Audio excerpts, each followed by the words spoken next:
नमस्कार,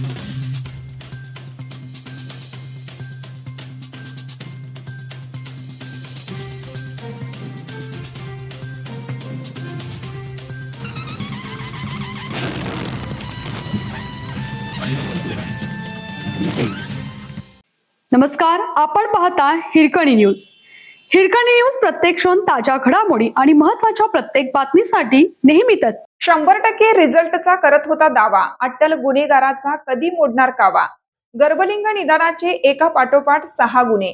एका गुन्ह्यातून जामिनावर बाहेर येताच तात्काळ पोर्टलवर सोनोग्राफी मशीन खरेदी करून गर्भलिंग निदानाचा काळाधंदा सुरू करणारा स्वप्नील पाटील कायद्यातील पळवाटांचा पुरेपूर फायदा घेतो. गर्भलिंग निदानातून उभारलेल्या त्याच्या साम्राज्याला पोलिसांनी आता कायमस्वरूपी सुरुंग लावण्याची गरज आहे. गर्भलिंग निदानामध्ये सोकावलेला स्वप्नील पोलिसांसमोर मोठ्या आविर्भावात गर्भलिंग निदान 100% बरोबरच असल्याचे सांगत होता. 3 महिन्यानंतर महिला गर्भपातासाठी स्वप्नीलकडे येतात. यानंतर पुढील 2 महिने 15 दिवसाच्या अंतराने महिलांचे चेकअप करत होता. प्रत्येक वेळी रुग्णांना वेगवेगळ्या ठिकाणी बोलवत होता.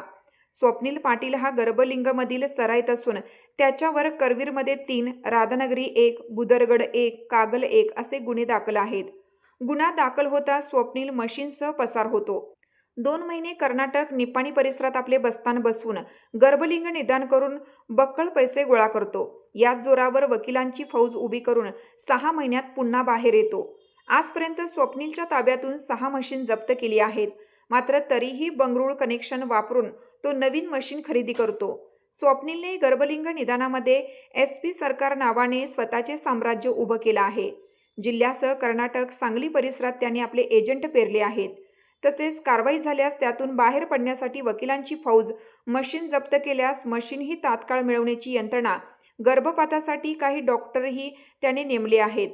स्वप्नीलचे शिक्षण 12वी पर्यंत झालं आहे. मात्र तरीही तो पेशंटला आपण डॉक्टरच असल्याचं भासवत होता. गर्भलिंग निदान कारवाई झालेल्या विजय कोळसकरच्या हाताखाली स्वप्नील पाटीलने गर्भलिंग निदानाचे प्रशिक्षण घेतलं. यामध्ये तो मास्टर झाला.